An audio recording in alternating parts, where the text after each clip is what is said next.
అత్యంత సంతోషమౌరా సంతోష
కైలాసమునందలి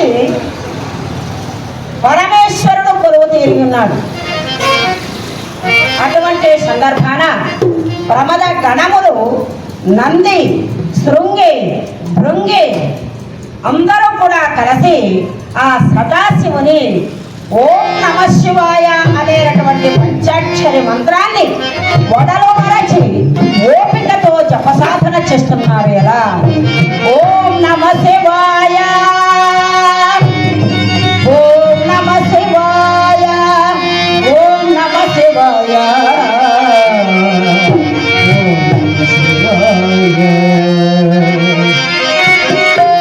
నాగేంద్రకారాయ త్రిలోచనాయ భస్మాంగరాగాయ మహేశ్వరాయ నిత్యాయ సుజ్జాయ దిగంబరాయ తస్మై శ్రీకారాయ నమః శివాయ. మా పంతాచనే సలలిత చందన చర్చితాయ నందేశ్వరాయ ప్రమథనాథ మహేశ్వరాయ నిత్యాయ సుజ్జాయ దిగంబరాయ తస్మై శ్రీకారాయ నమః శివాయ. శ్రీ శివాయ గౌరీ వదనారవింద శేఖరాయ చంద్రార్కవైశ్యాయ నరలోచనాయ నిత్యాయ సుజ్జాయ దిగంబరాయ తస్మై శ్రీకారాయ నమః శివాయ. వశిష్ఠ కుందోభవ గౌతమాది సన్మత శేఖరాయ చంద్రార్కవైశ్యాయ నరలోచనాయ నిత్యాయ సుజ్జాయ దిగంబరాయ తస్మై వకారాయ నమః శివాయ. యక్షస్వరూపాయ జటాధరాయ పినాకి హస్తాయ త్రిశూలధరాయ నిత్యాయ సుజ్జాయ దిగంబరాయ తస్మై శ్రీకారాయ నమః శివాయ. నమ శివాయ, నమ శివాయ.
ప్రార్థిస్తున్నారు.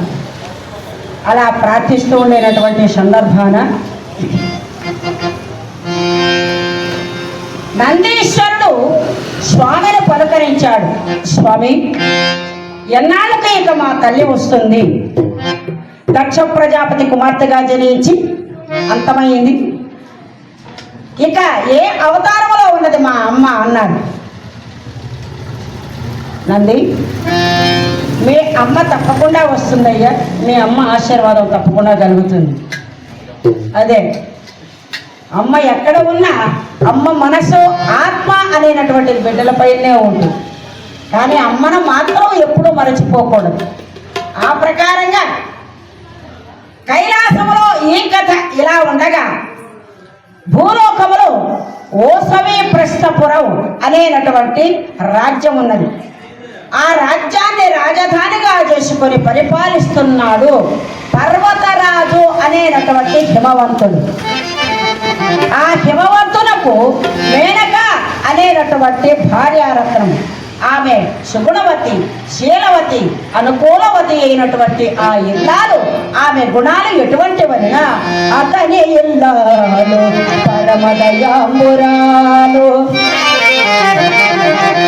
అతని ఇల్లాలు పరమదయామురాలు, కరుణనాదుల సలిట కల్పతరువు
కరుణేచు మంత్రి రూపేచ లక్ష్మి భోజ్యేషు మాత క్షమయా ధరిత్రి షట్కర్మయుక్తం కులధర్మ పత్ని.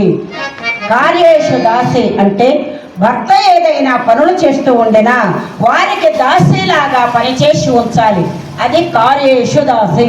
కరుణేచు మంత్రి, రాజు దగ్గర మంత్రి ఏ విధంగా మంచి మంచి సలహాలు చెప్తూ ఉంటాడో అదే ప్రకారంగా భార్య అనేటటువంటి ఇల్లాలు భర్తకు మంచి మంచి సలహాలు చెప్పాలి. రూపేచ లక్ష్మి, ఆడవాళ్ళు రూపములో లక్ష్మీ విధంగా ఉండాలి, అలా లక్ష్మీకరం లేకపోయినా నవ్వుముఖం అయినా ఉండాలి. రూపేచ లక్ష్మి భోజ్యేషు మాత, భార్య భోజనం పెట్టేటప్పుడు తల్లితో సమానము. క్షమయా ధరిత్రి, భూదేవికి ఎంత ఓర్పు సహనం ఉందో అంత ఓర్పు సహనం ఉండాలి. భూదేవి అంటే క్షమయ అంటే క్షమాగుణం, అంటే క్షమించే గుణం. ధరిత్రి అంటే భూదేవి, అటువంటి భూదేవికి ఎంత సహనం ఉందో అంత సహనం ఉండాలి. శయనేతు రంభ, పడకటింటి ఎందు భర్త గారి మనసు ఆనందపరచాలి.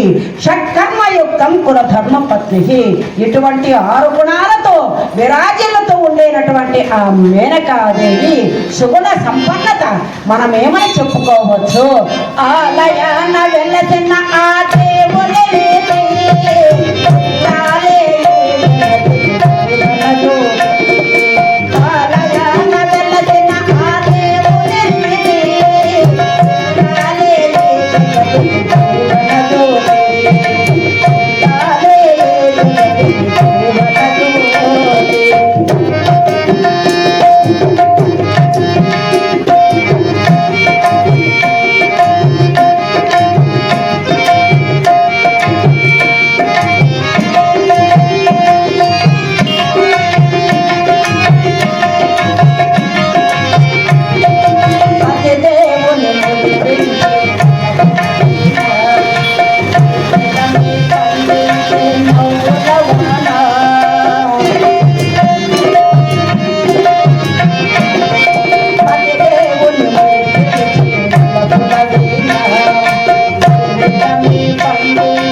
స్థానాన్ని పొంది ఓసమే ప్రస్థపురాన్ని రాజధానిగా చేసుకొని పరిపాలిస్తున్నారు.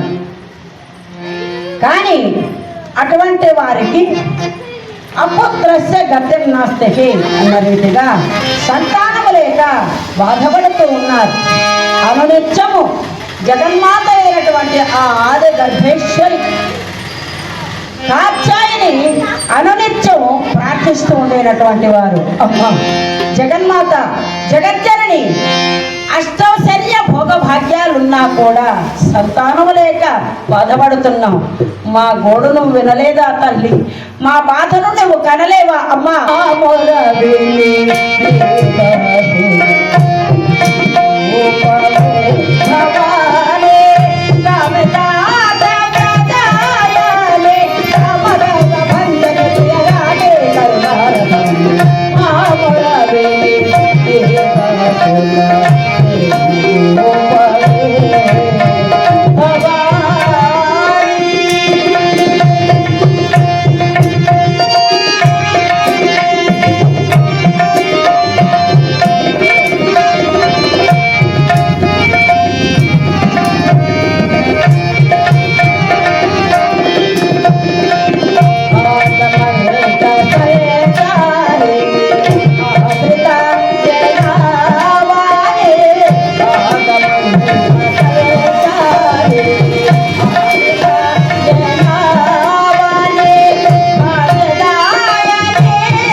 కాత్యాయని ఎన్ని నోములు నోచినా, ఎంత ఐశ్వర్యము ఆడంబరాలు ఉన్నా అమ్మాని పిలిపించుకునేటటువంటి భాగ్యానికి నేను నోచుకోలేనా తల్లి? ఎందుకు తల్లి? కడుపు పండలేనటువంటి ఆడో జీవితము మూడుబారిన జీవితమే కదా అమ్మా అని ఆ మేనక హిమవంతులు అమ్మవారిని ప్రతినిత్యం ప్రార్థిస్తూ ఉండేటటువంటి వారు. ఒకానొక దినంబున నారద మహర్షి భగవచ్ఛానం చేసుకుంటూ బయలుదేరి వస్తున్నాడు. ఎలా వస్తున్నాడు? పరమాత్మ, పరమ పురుష శంకర మహాదేవ, నీ అనుగ్రహ భాగ్యం మాకెప్పుడూ కలగదా శివా? శంకర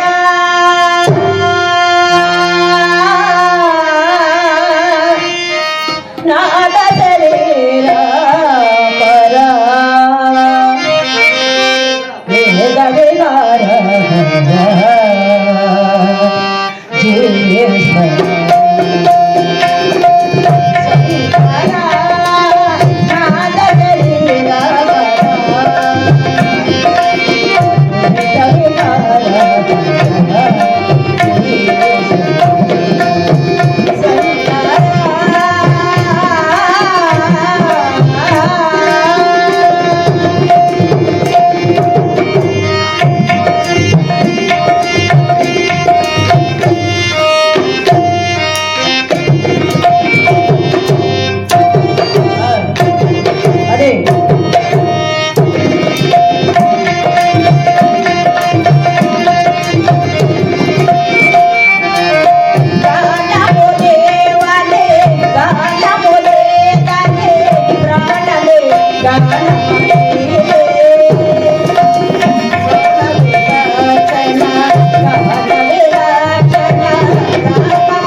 తపస్సుకు వెళ్ళాలి అని అనుకోవాలని నారద మహర్షి కోసమే ప్రశ్నపడానికి వచ్చాడు. హిమవంత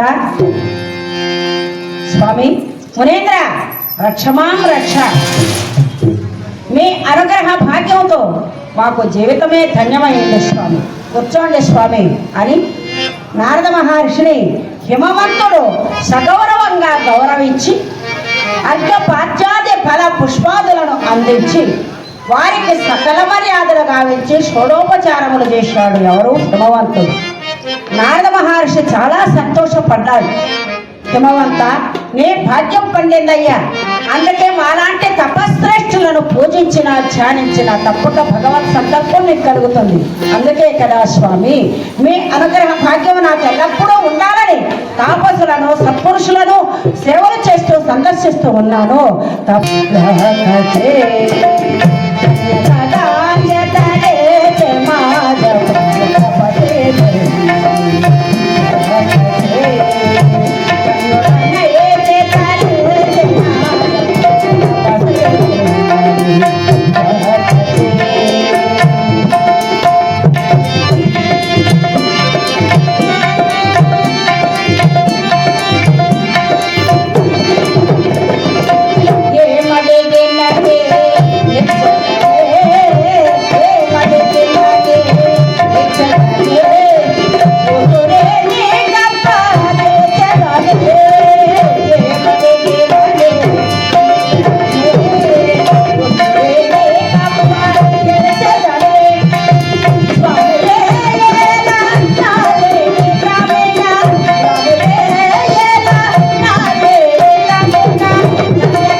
అయ్యా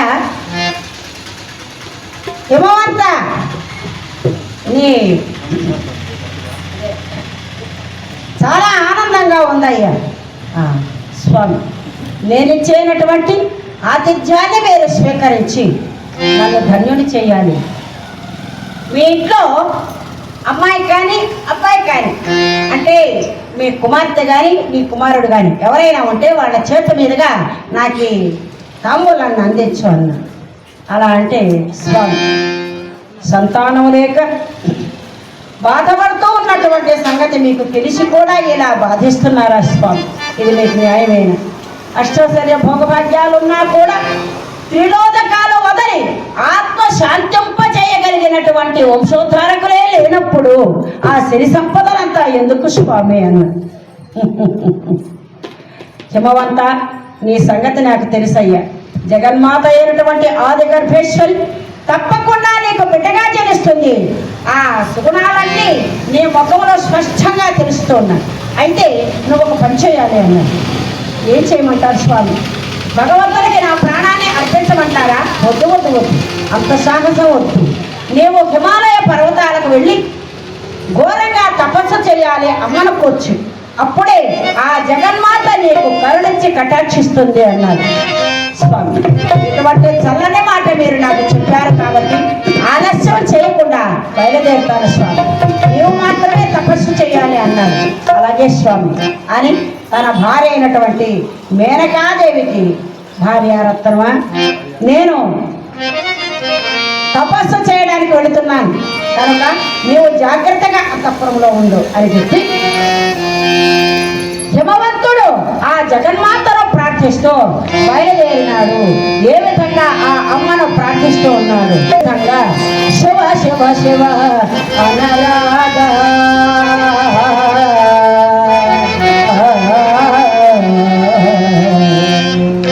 శివ శివ శివ అనరాగా శివ శివ శివ అనరాగా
సదాశివుని ధ్యానిస్తూ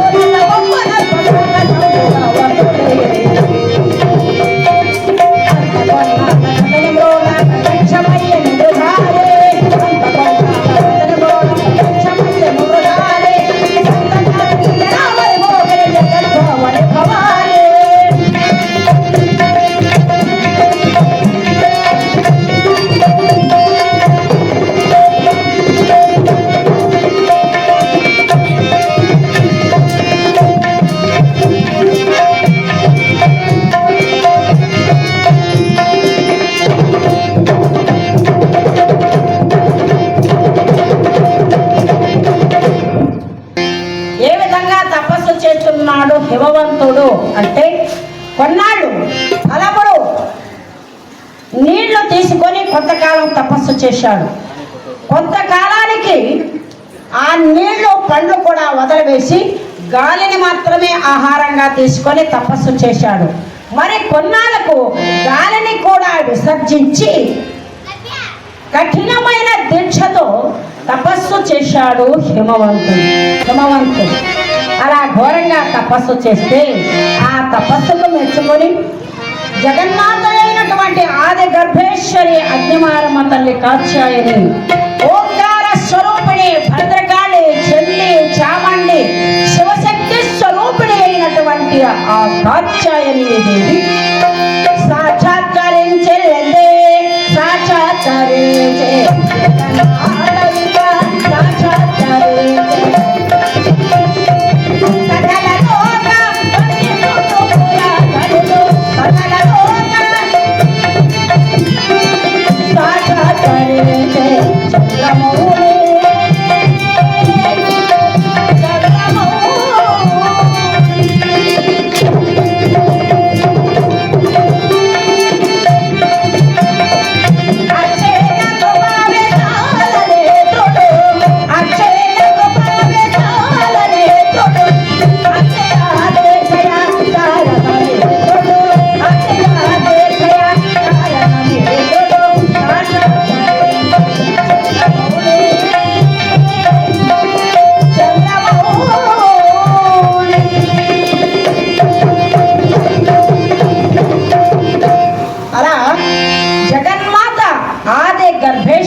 కాత్యాయని దేవి హిమవంతుని ముందు సాక్షాత్కరించింది. జయ లక్ష్మీ రమణ గోవింద జననీ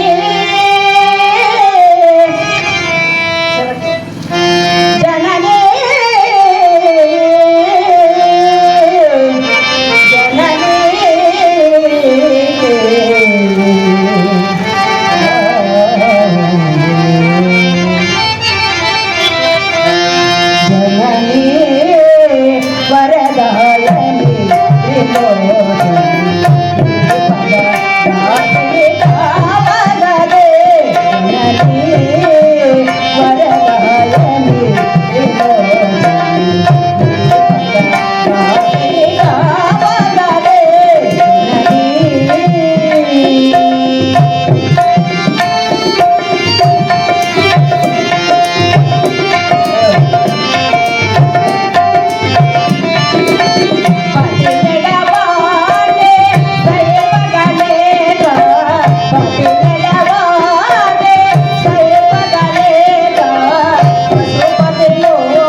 ప్రకారంగా ఆ హిమవంతుడైనటువంటి పర్వతరాజు అమ్మను కూర్చి ఘోరంగా ఎప్పుడైతే తపస్సు చేశాడో అప్పుడు ఆ జగన్మాత సూర్య చంద్ర గ్రహములు ఉచ్చ స్థితిలో ఉన్నటువంటి సందర్భాన ఆ జగన్మాత అయినటువంటి కాత్యాయని సాక్షాత్కరించి ఆ అమ్మను చూసినటువంటి ఆ హిమవంతుడు అమందానంద కందలిత హృదయార విందుడై ఆ అమ్మను ప్రార్థిస్తున్నాడు. అమ్మ జగన్మాత జగత్ రక్షకి కాత్యాయని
కాత్యాయనిదేవి తపశ్రేష్ఠులైనటువంటి వారు వేల ఏళ్లుగా తలక్రిందులుగా తపస్సు చేసినా కూడా నీ దర్శనము కానటువంటి పుణ్యాత్తులకు నాకు సాక్షాత్కరించావు అమ్మ.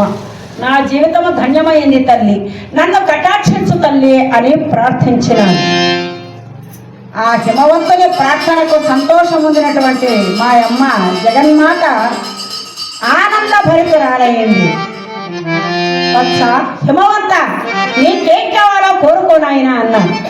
అమ్మ, నీకు తెలియనిది ఏమున్నది తల్లి, నీకు చెప్పేంతటి వాడినా అన్నాడు.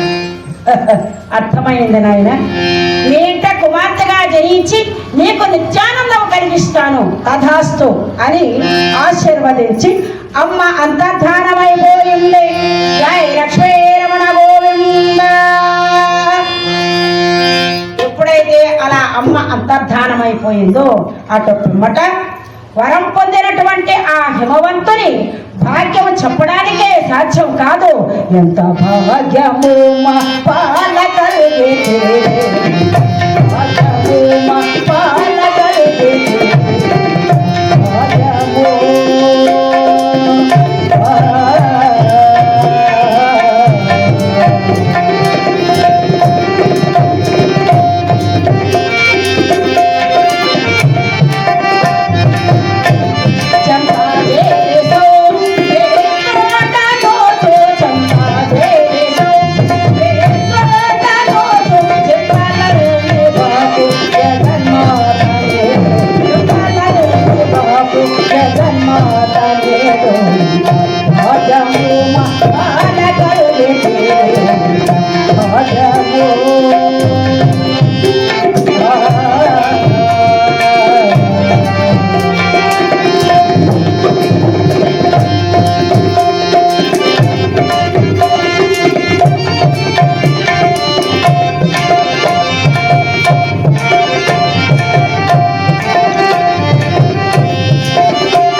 పొందినటువంటి నేను ఎంతో కొన్నాళ్లకు ఆ జగన్మాత అనుగ్రహంతో మేనకాదేవి గర్భవతి అయ్యింది. ఆ జగన్మాత అయినటువంటి అనుగ్రహానికి పాత్రైన మేనకాదేవి నిండు గర్భము ధరించి ఒకనాటి శుభముహూర్తాన నవగ్రహములంటే ఉచ్చ స్థితిలో ఉన్నటువంటి సందర్భాన ఆ మేనకాదేవి ప్రసవించింది. జై లక్ష్మీ రమణ గోవింద. అలా మేనకాదేవి ఎప్పుడైతే ఆడబిడ్డను ప్రసవించిందో ఆ తల్లికి పురిటి స్థానము గావింపచేసి పర్వతరాజు కుమార్తె కాబట్టి పార్వతి అని నామకరణము చేసినారు జగన్మాతకు. జై లక్ష్మీ రమణ గోవింద. హిమవంతుని కుమార్తె కాబట్టి హైమవతి అనేటటువంటి పేరు. పర్వతరాజు కుమారుడు కాబట్టి పార్వతి, హైమవతి అనేటటువంటి పేరులతో పిలువబడుతూ ఆ జగన్మాత దినదిన ప్రవర్తమానయ్యి పెరిగి పెద్దదవుతూ ఉన్నది. అలా పెరిగి పెద్దదైన తర్వాత యుక్త వయసుకు వచ్చింది జగన్మాత. యుక్త వయసుకు రాగానే పున్నమి నాటి చంద్రునకు 16 కళలు, చంద్రుని కుమారుడైనటువంటి వర్చస్సు ఆయనకు 32 కళలు. జగన్మాత అయినటువంటి ఆది గర్భేశ్వరికి ఎన్ని కళలు? 64 కళలు. జగన్మాత అయినటువంటి ఆది గర్భేశ్వరి కాత్యాయని దేవికి 64 కళలతో విరాజులతో ఓసమే ప్రస్థపురంలో పెరిగి పెద్దదై యుక్త వయసులో నవనవలాడుతూ ఉన్నది ఆ మహాతల్లి. మేనక హిమవంతుల పుణ్యానికి పట్టలేని పగ్గాలు లేకపోతున్నాయి. హిమవంతుడు నేను ఐశ్వర్యవంతుని అయ్యాను, పుత్రవంతుని కూడా అయ్యాను, సంతోషం పట్టలేకపోతున్నాడు. ఏ కథ ఇలా ఉండగా మహతే వీణాగాన విశారదుడు బ్రహ్మమానస పుత్రుడు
చేరుకున్నాడు.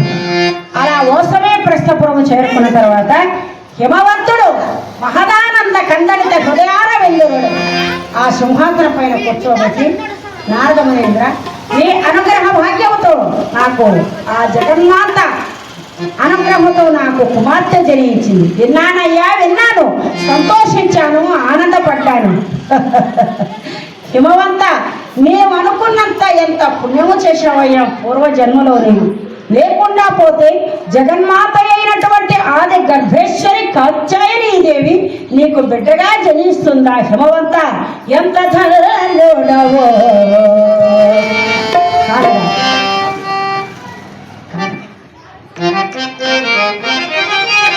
ఎంత ధనలోడవో ఎంత పురుషుడవో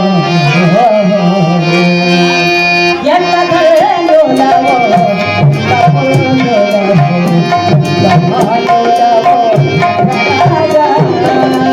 ఎంత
జగన్మాత సాక్షాత్కారంగా నీకు బిడ్డగా జనించింది.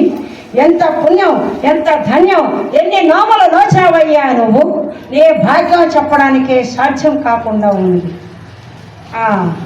అన్నట్టు మరిచాను హిమవంత, నీ కుమార్తె అయినటువంటి పార్వతి పూర్వ జన్మలో దక్ష ప్రజాపతి కుమార్తె సతీదేవి. దక్ష ప్రజాపతికి 27 మంది పెంపుడు కుమార్తెలైతే కన్న కుమార్తె సతీదేవి. ఎల్లవేళలా దక్ష ప్రజాపతి తన కుమార్తెకు ఓం నమశివాయ అనేటటువంటి పంచాక్షరి మంత్రాన్ని నేర్పించినాడు. ఎందుకంటే దక్షుడు కూడా శివభక్తుడు. అటువంటి దక్షుడు శివభక్తుడు కాబట్టి తన కుమార్తెకు కూడా శివనామ సంకీర్తన నూరి పోశాడు. అప్పుడు ఆ సతీదేవి దాక్షాయని ఎప్పుడు ఓం నమ శివాయ, ఓం నమ శివాయ, ఓం నమ శివాయ అనే పంచాక్షరి మంత్రాన్ని జపసాధన చేస్తూ ఆ మనసులోనే తన భర్తగా ఊహించుకున్నది ఆ దాక్షాయని. అలా కొన్నాళ్ళు జరిగిన తర్వాత దక్ష ప్రజాపతి కుమార్తె అయినటువంటి దాక్షాయణీ దేవికి అవమానం కలిగింది. ఎలా కలిగింది అంటే దక్ష ప్రజాపతి శివుని అవమానించాడు. నిర్వీర్య యాగము అనేటటువంటి యాగాన్ని శివుడు లేకుండా యజ్ఞం చేయాలి అనేటటువంటి ఉద్దేశంతో దక్ష ప్రజాపతి యజ్ఞం చేయగా ఏ సంగతి నారద మహర్షి వల్ల తెలిసింది. అలా నారద మహర్షి వల్ల తెలిసిన తర్వాత ఇక లాభం లేదని చెప్పి దాక్షాయణీ దేవి తన భర్తను విచారించింది. స్వామి, నేను మా తండ్రి గారి ఇంటికి వెళ్ళి ఇక నిర్వీర్య యాగం చేస్తున్నారు నా తండ్రి గారు. మీరు లేనటువంటి ఆ యజ్ఞము కాదు, వినాశానికి దారి తీస్తుంది కానీ సద్వినియోగానికి దారి తీయదు. నా తండ్రి గారు తెలియలేక ఏదో ఇలాంటి అపచారం చేశాడు. నా భర్తను మా నాన్నగారిని క్షమించు స్వామి అని దాక్షాయణీ దేవి ఎంతగానో వేడుకున్నది. దాక్షాయణి, మీ నాన్నగారైనటువంటి దక్షుడు నా పైన పగబట్టి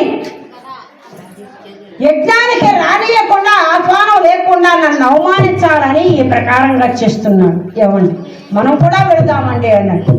అలా అంటే నిజమే దేవి, ఆహ్వానం రాని ఆ తర్వాత వెళదాము అన్నాడు. ఆహ్వానం లేకుంటే ఏమి స్వామి, ఆడబిడ్డలకు పుట్టినిల్లు అంటే ఎంతో సంతోషం కదా, మనమే వెళితే కాదా స్వామి. ఆహ్వానము లేనిదే మనము మీ ఇల్లు చేరితే అవమానం తక్క అక్కడ గౌరవం అంటూ ఉండదు దేవి. నా మాట విను, ఆహ్వానము రాని ఆ తర్వాత వెళదాము అన్నాడు పరమేశ్వరుడు. స్వామి, అది కాదు స్వామి, నా తండ్రికి మీరు లేనటువంటి ఈ నిర్వీర్య కార్యము జరగకూడదు, దీనికి వినాశనాలు దారితీస్తున్నాయి. నా తండ్రికి బుద్ధి చెప్పడానికి నేను పోతాను స్వామి అన్నది. సరే పో, మళ్ళీ రా అన్నాడు ఆయన. స్వామి కూడా అదే మాట అన్నాడు. వెంటనే నందేశ్వరుని బృంగేశ్వరుని వీళ్ళిద్దరిని తోడుకొని ఆ శివనామ సంకీర్తన చేస్తూ బయలుదేరిపోతూ ఉంది ఆ దాక్షాయణీ దేవి. ఎలా? ఓం హర శంకర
సదాశివుని ధ్యానిస్తూ దక్ష ప్రజాపతి చేస్తూ ఉండేనటువంటి యజ్ఞశాలలోనికి వెళ్ళింది. అంతకు పూర్వమే దక్ష ప్రజాపతి దాక్షాయణి వస్తుంది, శంకరుని రాణి. ఆమె నా కుమార్తె కాదు. ఎప్పుడైతే శంకరుని వరించి అతనితో వెళ్ళిందో అప్పుడే నాకు పగలాయనది. అందుచేత దాక్షాయణీ దేవి ఒకవేళ వచ్చినా ఆమెతో మీరెవరూ మాట్లాడుకోండి అని హెచ్చరికిచ్చేశాడు దక్ష ప్రజాపతి. కానీ దాక్షాయణీ దేవి ఆ చెల్లెండ్లు పలకరించిన ఎవరూ మాట్లాడలేదు. కనీసం కన్న తల్లి కూడా ఏం కొడుక, ఎలా ఉన్నావు, ఏం బిడ్డ అని కూడా మాట్లాడలేదు.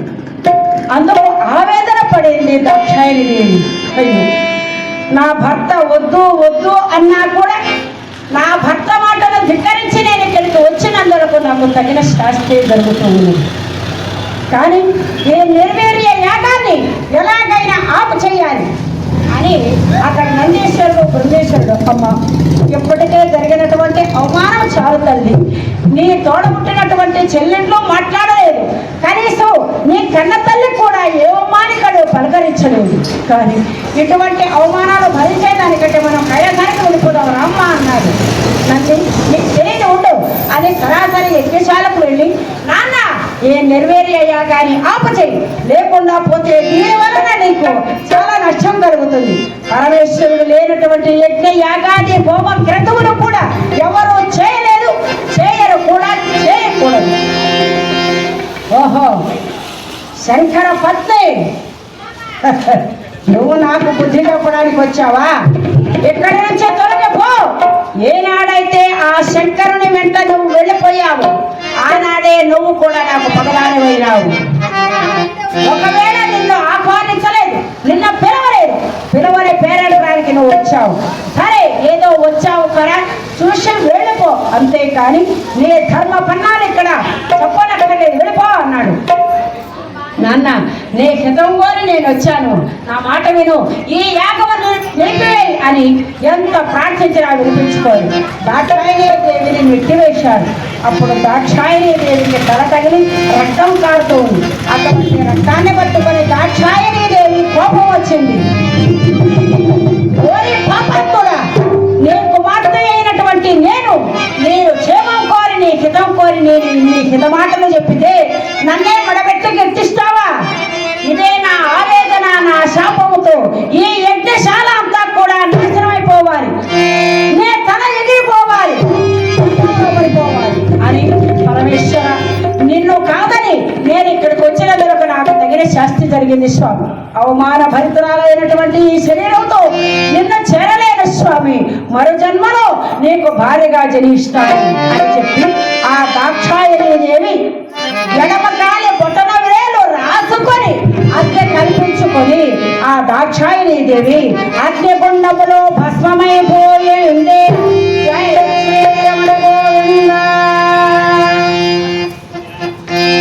అలా ఎప్పుడైతే దాక్షాయణీ దేవి భస్మమైపోయిందో అందరూ గోడుగోడున వినిపించినారు.